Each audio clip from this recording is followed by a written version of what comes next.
This is the Athlete Mindset Podcast, hosted by Lisa Bontasumi, and it's all about mental health in sports. This podcast is presented and produced by Sports-epreneur, part of the CASSource Network. This podcast series is a space for conversations with athletes, coaches, practitioners, and stakeholders in sports. And it's where those individuals share their perspectives, experiences, and thoughts on mental health in sports. I am Eric Kasimov, the founder of CASSource and the creator of Sports-epreneur, and we're hosting the Athlete Mindset Podcast on this platform as I deeply believe these conversations are essential and deserve to be prioritized. If you would like to be featured on this show or one of our many other shows, or if you are looking to create your own content, please reach out to us. You can find us at sportse.io, or you can connect with me on LinkedIn or Twitter. Lisa Bontasumi is a psychotherapist and mental performance consultant to high-performing athletes at the youth, collegiate, and professional levels. She's the first ever mental health and performance coach for Oakland Roots SC, a men's professional soccer team in the USL. Lisa is the founder and CEO of Ath Mindset, and she's the host of this podcast, Athlete Mindset.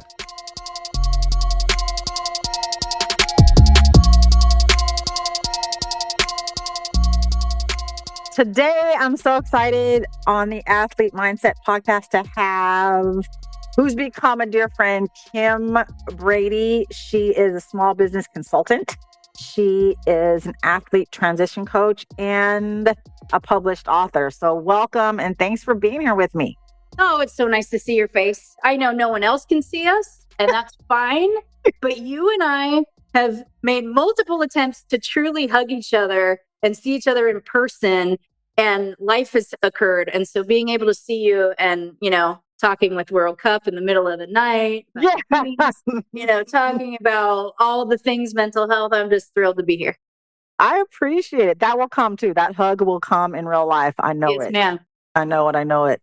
So when you call yourself, or of your many multiple talents and identities, a small business consultant, what does that mean? I specialize in the underdog. I specialize in helping people who are budding entrepreneurs, the ones who have the seed planted but are too fearful to go out on their own, all the way to those that are maybe a year in business, 2 years in business, 5 years in business, and they're still wearing all the hats. They're like, oh my gosh, I decided to go after this idea of mine, and I didn't realize how hard this is. Entrepreneurship is hard. You're a business owner as well. And yes.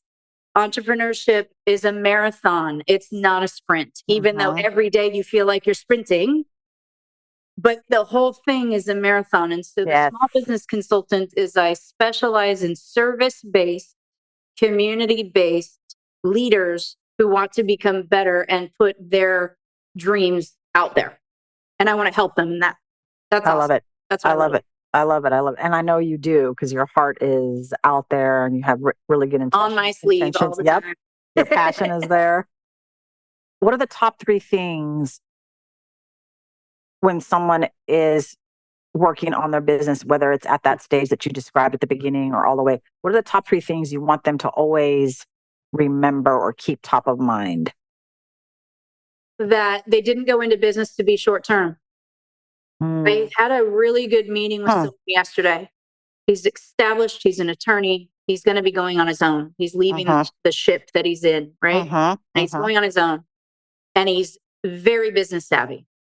And the thing is, I said, well, you have to remember why you're going into business, but that how can you exit later from this chapter?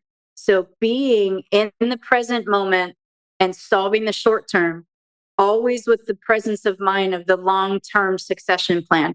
Most entrepreneurs get so focused on what they have to do every day that they forget why they went into business to begin with. Because when things get really hard, when they will, not if, sometimes we forget what our dreams were in the beginning. Same thing with athletes. Why did we do this? We're burning out all these things, right? That's right. And so I think that one's a big one. How do you stay present and future oriented at the same time? How do you ask for help and ask from people who can help you? Your friends and family love you, but they may not be the ones who can help you because they haven't stepped foot into business ownership per se. It's like a parent trying to help their child through a process and wanting to prevent them from falling and scraping their knees.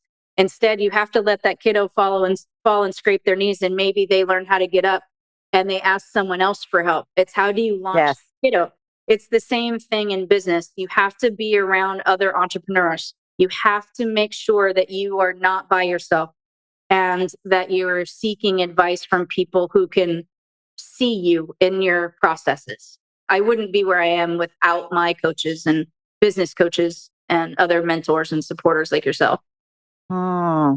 Yes.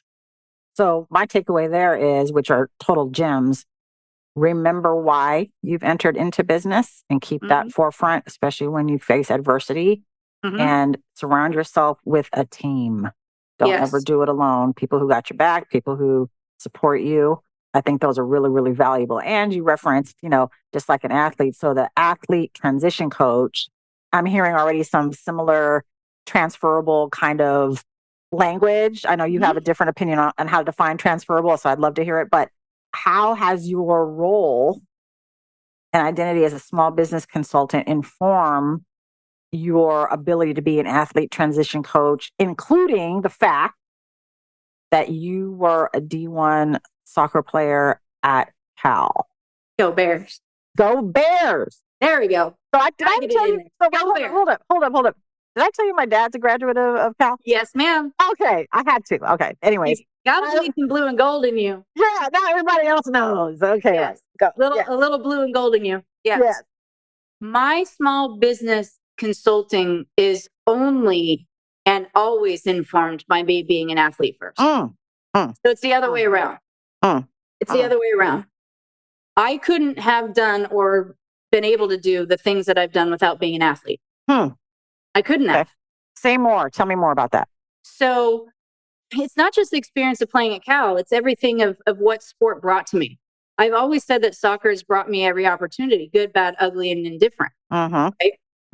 My first passion was being just a kid running around wanting to play outside and play sports. I just happened to be really ridiculously hyper, and my mom was like, "Oh my God, what do I do, doc?" Took me to the pediatrician, literally. And it's before the drug craze of drugging your kids, right? She was just like, "Help me. I'm a teacher and can't handle my kid." And he's like, "Make her busy. She's intelligent. Make her busy and active." So I literally would run around, and you couldn't peel me off of the soccer field. I carried a basketball with me everywhere. I went and played volleyball everywhere. I'm from Southern California. It's always sunny, And no matter what, I fell in love with the game of soccer. And I loved basketball, but being small, I was tiny. My mom called me Mighty Mouse, nickname's Little Bit. That's actually my business company name. I don't know. Yes, I know that. Yes. Oh, yeah, because you read my book. But being tiny and fast was an absolute asset in soccer, where it was a detriment in basketball being little. Because when people would have their hands in my face, I would get really scared. I couldn't even touch them. You think of the cartoon when someone's putting their hand on someone's forehead and that little kid's trying to swing at them, they can't even reach. That was me playing basketball. Oh my God. If I could just run around them, I would have been fine. But when it came to soccer, I loved the physicality of it. It allowed me to get my aggression out. And well, you know this too. You know me well. But I was painfully shy and still am. And so soccer was a way for me to express myself without words. So I could be successful at something and I didn't have to tell you. I didn't have to talk about myself. I didn't have to answer your question. If I could beat you at something, I would turn around and walk away and just go, okay, sweet. I was the kid that I wouldn't get in fights. I would fight for my teammates. Yes. Oh, I'm an ankle biter. I'll chase you down. You're not allowed to score on my teammate. But I would never, I never talked trash. I was never a kid who got in someone's face. I was the kid that wanted to be on the wall. I was a wallflower. And so soccer allowed me almost to have this alter ego, where, Beyonce talks about Sasha Fierce, right? Where she's a different person. And that was kind of me.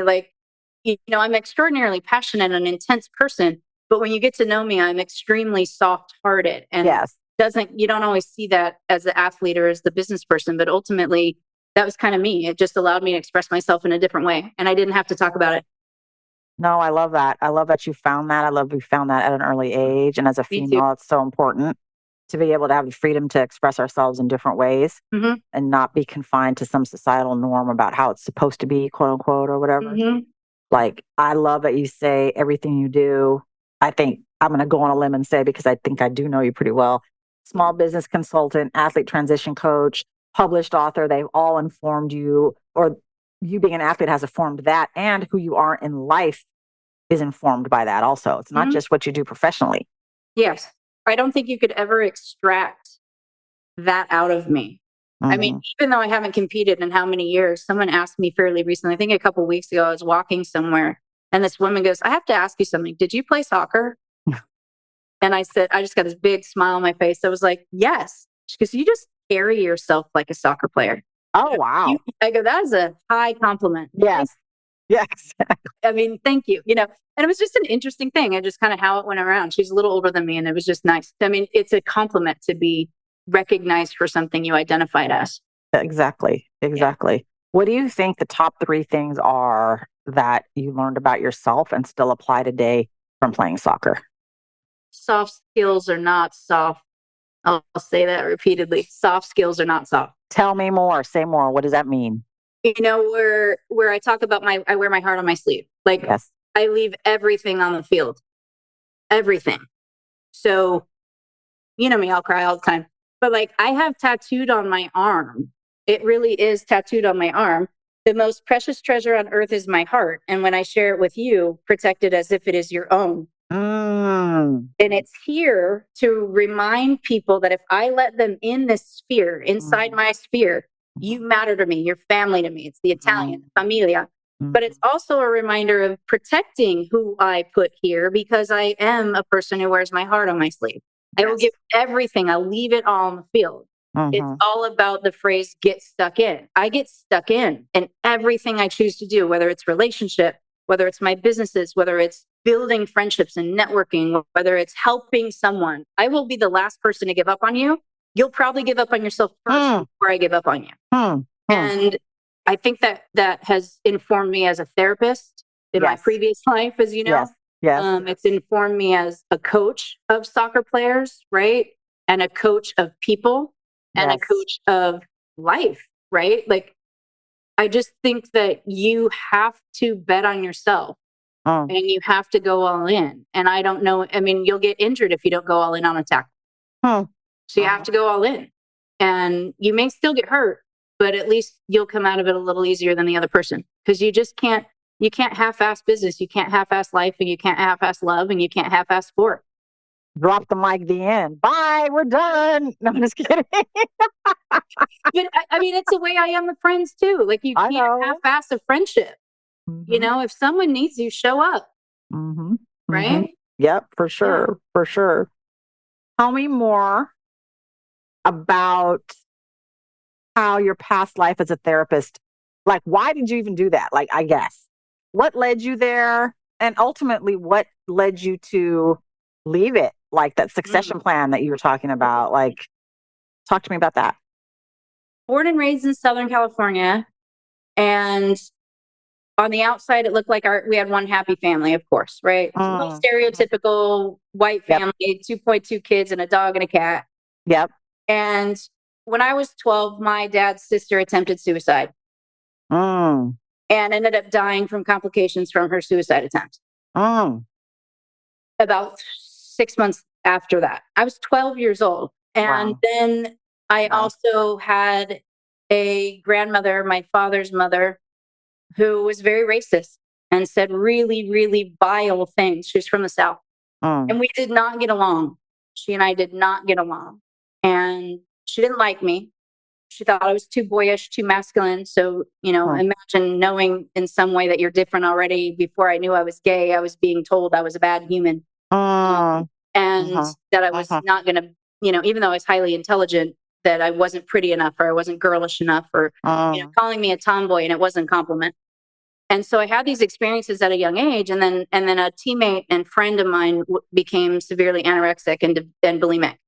And I remember watching her go through that. And that was very painful. So you have these very formative years at a very young age of extraordinary adult concepts being thrown at me. That's right. Yeah. And so I was, and again, a very sensitive, highly emotional kid who didn't talk a lot and absorbed energy a lot. Right. And there's certain things, because my mom ends up listening to some of my podcasts, so I'll refrain from sharing certain pieces. But growing up wasn't easy, let's just say that. And my mom get along a lot better now, but things were not easy. So I had always known that I wanted two things. One, I felt during that period of time, because my friends were talking to me a lot and asking me for help, I was like, well, I can help people by becoming a therapist. I remember telling my mom when I was 12, I said, I want to be a child psychologist. And she goes, well, I'll believe you if you can spell it. So I proceeded to spell it. Pschologist. And then I also said, oh, and I'm going to at some point come and live near Laguna Beach, like grandpa's hometown. Oh. And I remember it was a very distinct conversation that she and I had. And so I pursued with a vigor psychology since I was a kid, because I was fascinated by how could people who are good people become bad, and how could good people hurt themselves. Yeah. That's also why I left it, because I had to save the life of a 12-year-old girl, not 12, 16-year-old girl who had attempted suicide. And was at her high school bleeding out. And the adults who I had just done the IEP with 2 weeks prior did not call 911. They left her bleeding on the floor thinking she was kidding. And they called me instead. And I'm 29 years old and I had to do 12 hours of life-saving stuff to save a kid. Oh my gosh. Oh my gosh. That's why I left it. So very trauma-informed life that I lived, and the work that I did as an in-home therapist required me to go through a lot of therapy on my own. Yeah. Afterwards, to manage what I witnessed and saw, because I was not a couch therapist, as I tell people. Yeah. I was in the trenches. I've had guns drawn on me. I've been in drug dens and drug houses. I've had SWAT teams break into houses thinking I'm part of the process of people getting drugs, and I'm arrested on the side of the road. And then I can laugh about it, but one of my clients is like, that's the next thing you know, I'm sitting with my hands handcuffed as a 25-year-old kid. Looks like I'm 12, and I'm 25 years old. And the cop's like, you've got to be joking that you're a therapist. And I'm like, no, I really am the therapist. She just goes it. So confidentiality's out. So can you please call my dispatch and take the handcuffs off me? And like, I know officer so-and-so and sergeant so-and-so. And they're like, you've got to be joking. And I'm like, no, I'm really not. Then they had to call and they had to uncuff me. You know, I mean, I've seen a lot. And when I started doing a lot of work with gang kids in Oakland, even doing internships, and I was teaching diversity training to ages 7 to 18 years old with a man who had just gotten back from the Iraq War. And Bruce and I, he's a heterosexual African-American man who's veteran. And then I'm an open lesbian who's white and a soccer player. And we created diversity training for kids in Oakland, very young age, at 18, 19 years old. I was working in the trenches in the cities in certain ways where a lot of people didn't have that kind of experience. And so at 29, I was done. I was out. Right. Something else. Right. I mean, what stands out for me is a young kid experiencing trauma. Mm-hmm. Anyone at that age would not have the capacity yet to manage that, if ever. It's very overstimulating. And then you're more of an emotional person, and like you say, you wear your heart on your sleeve, so then it impacts you even more immensely. You go into a field wanting to help, and then you're traumatized vicariously by all that's going on around you, if not directly, like the stories you just said. And then almost to sort of save your own life, you need to leave the field and you were in the trenches. You weren't like 4 walls and a door type therapist. I think that you are a first responder. I mean, you lived that life. It's highly traumatic. You had to perform. You had to pretend like it was okay. You had to pretend that what you felt didn't matter because you're taking care of everybody else. Like Kim and I will go on record say, don't ever do this, people.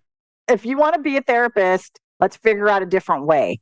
Right. It doesn't have to be this way. This is unfortunately how it happened for Kim. And now she's not doing it. And look, she's thriving in other areas, still helping people. So there's different ways to show up in your gifts. We try different things. We see how they feel, and then we pivot. So I think that even though that was as hard as it was, you wouldn't be the person that you are without that experience. And for sure. it's like brought you now to all these other iterations of who you are. So I know you. I'm glad that you're here. I'm glad that you do what you do. It's just, Thank you. really awesome. Thank you. I don't always go deep, but I know in your podcast I can because I know you.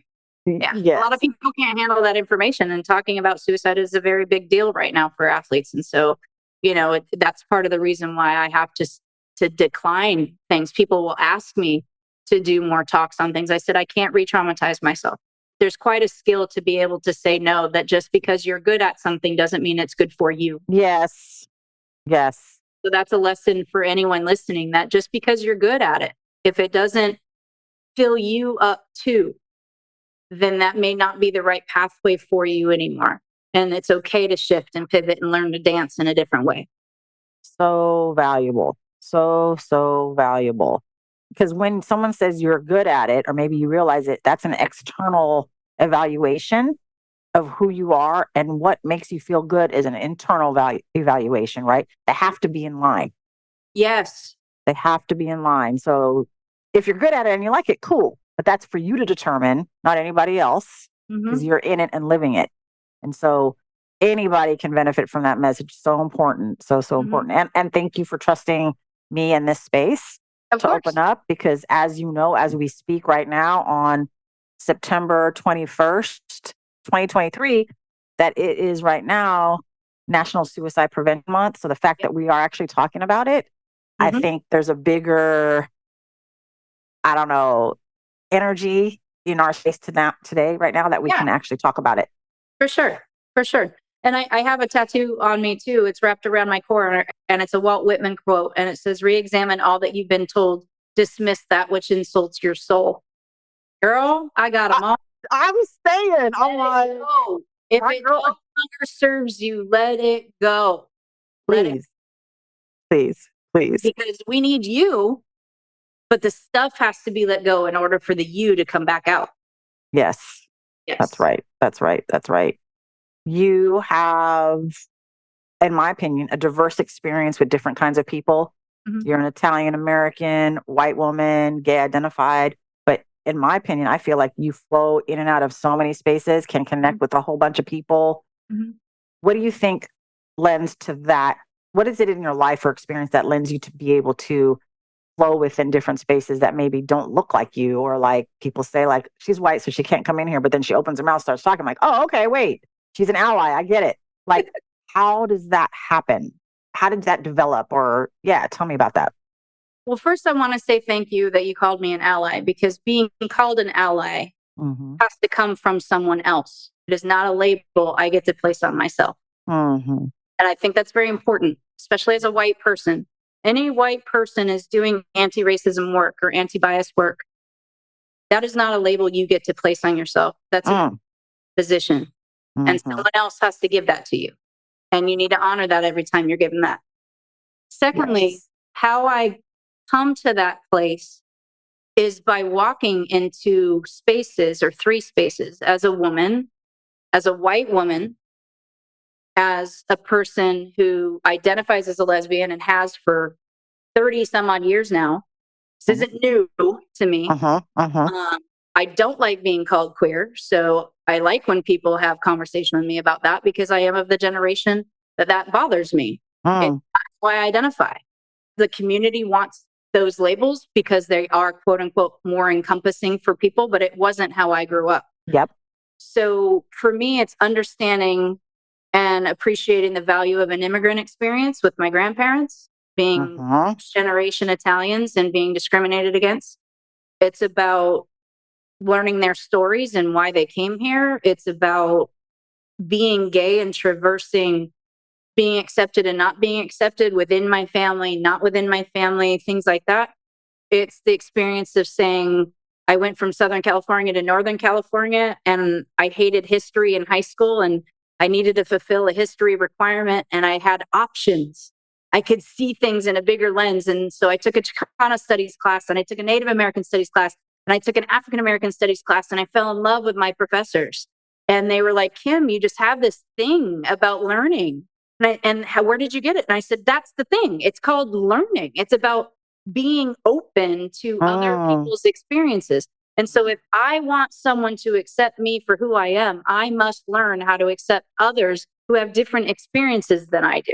So it's been an ongoing process. I mean, I'm turning 51. I certainly didn't have the language then as I do now to be able to articulate it and look back on that. But even as a kid, when I was trying to come out at 17 years old in college, I was always drawn to people who were mistreated or oppressed in some way. And I was like, look, if I want to be treated with the same rights and responsibilities, I need to raise other people up around me. So I need to learn. I need to unlearn the crap that I had learned and then embrace and learn new things. And I certainly have made my own share of sticking my feet in my mouth. And I don't know all the languages. Of course, there's over 200 languages spoken in our country, let alone, there's not just one population of people. And so recognizing that and just seeing the beauty in the human existence is what makes us exist. I love that.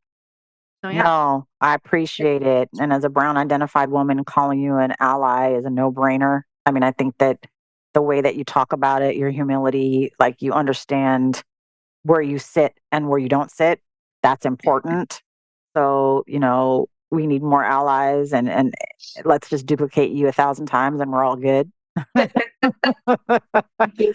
And I think just the being of marginalized communities doesn't have to just be about race. No. And so that experience is the same, being the odd man out, being discriminated against, not being seen fully for who you are, goes across different communities that are underrepresented and aren't seen fully for who they are. And I think that like the generational stuff is really important. We've talked about this. Like my daughter, who's 16 and came out to us at age 11, she identifies as queer, so like the language, even within a culture, changes over time, evolves. And so respecting what people want to be called, and they have the power to do that, and we follow in suit.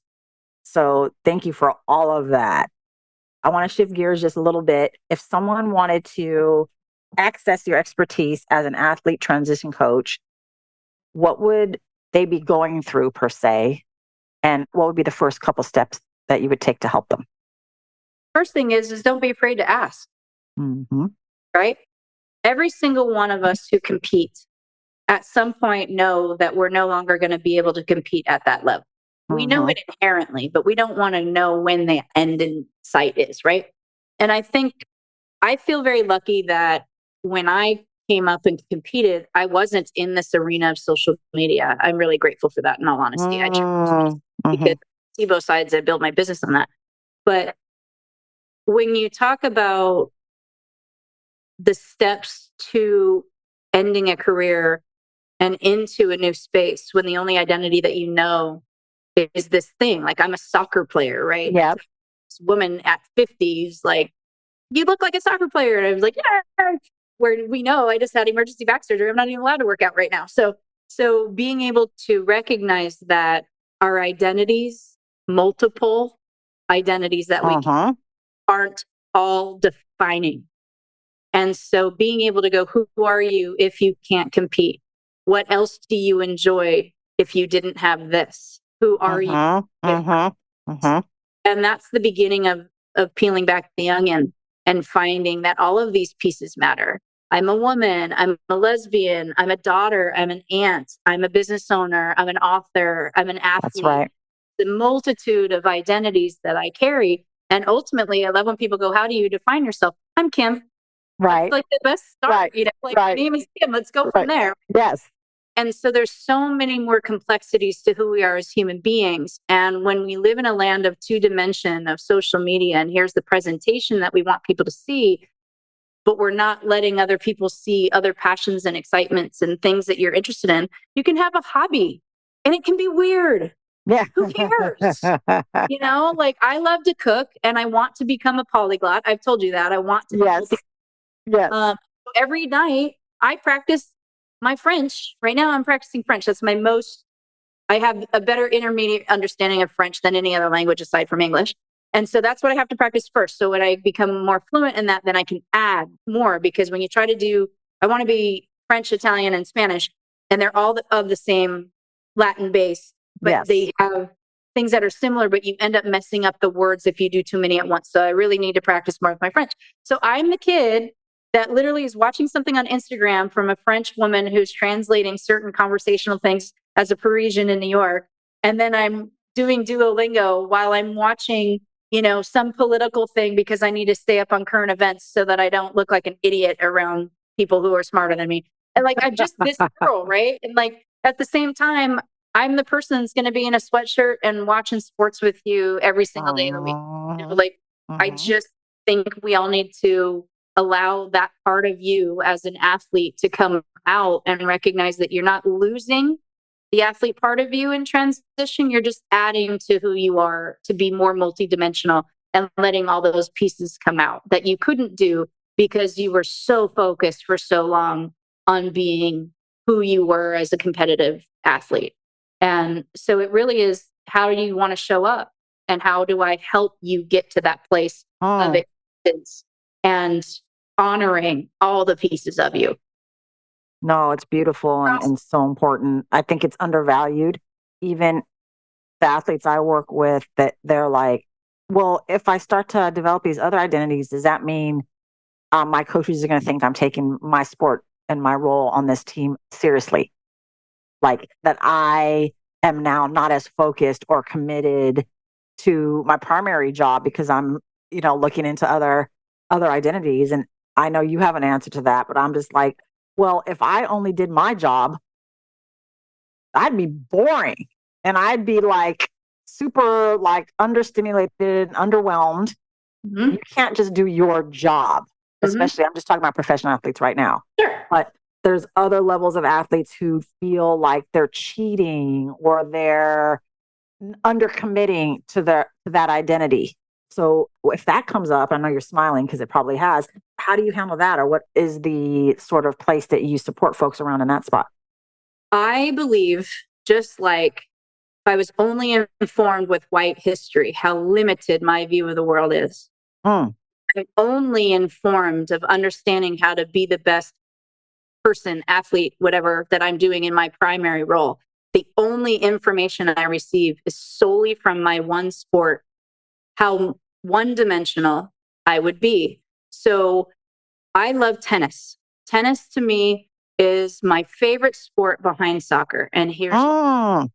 Because the level of physical fitness required to compete at the highest level and be so present every single point, every single stroke against that player you're competing against requires the most utmost mental fortitude that I don't even have the capacity to do.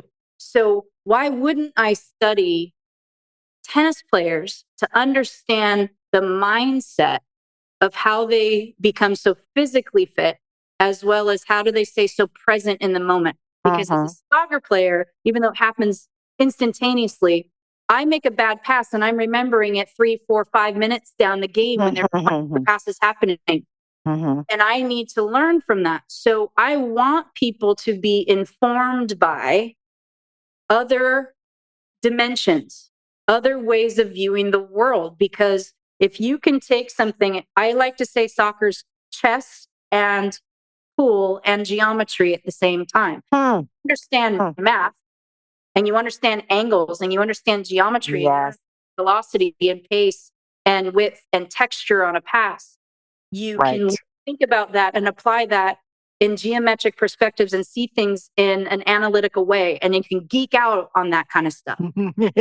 Not look at sport from a multi-subject matter way, right? And we all are impacted by multiple adults in our lives, multiple teachers, multiple coaches, multiple mentors, right? So we have to open ourselves up to that. And if you have a coach who says you're not doing your job, are you showing up on time? Are you doing your recovery? Are you eating healthy? Are you doing all those things? That's doing your job. Right. If you're choosing other things that help you turn off something, because our tanks get depleted, we have to replenish ourselves. So you also just can't burn something that's no longer there. You also have to somehow replenish yourself. And some of that is turning off, full chill, not training, working out every single day is not always healthy, peeps. Sorry.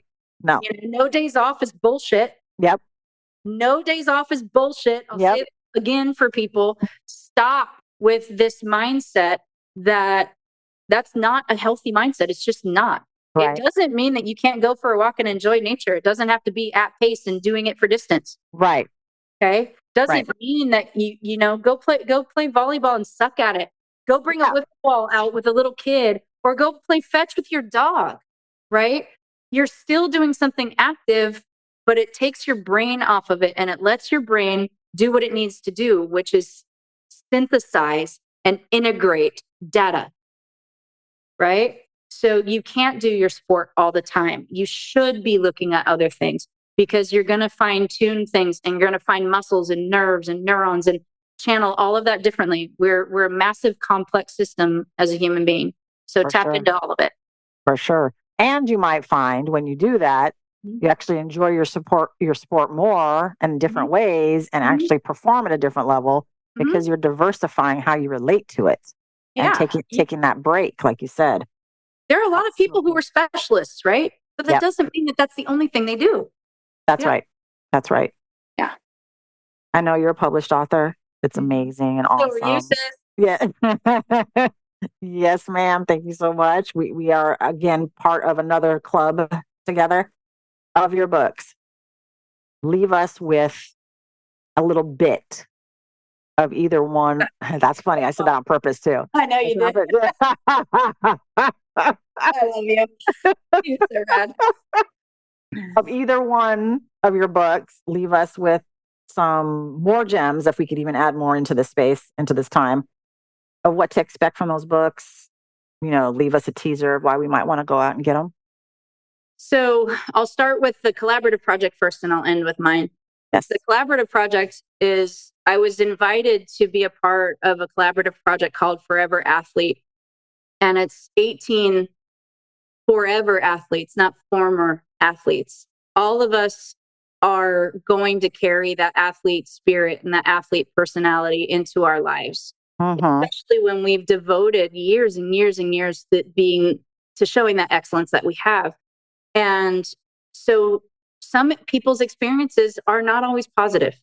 And how do you come out of that experience and still stay true to you? So there's different authors in there that share some difficult stories, which I think is valuable. So it's not just a positive experience. It's really honing in on the collective athlete experience. And not everything's easy.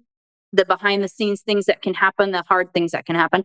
And then it's also, what is your identity outside of your sport? It really does tap into that transition that you and I talk about, and what's important about what are my next steps? Who am I? How do I develop this, and how do I impact that? My chapter is about my coming out and my experience at Cal, and how that informed me of being the athlete that I am. And so that's what Forever Athlete's about.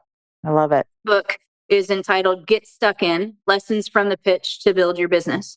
Yep. And as we talked about, I do things 100% when I choose to do them. Yes. But I was prodded and pushed to write this book.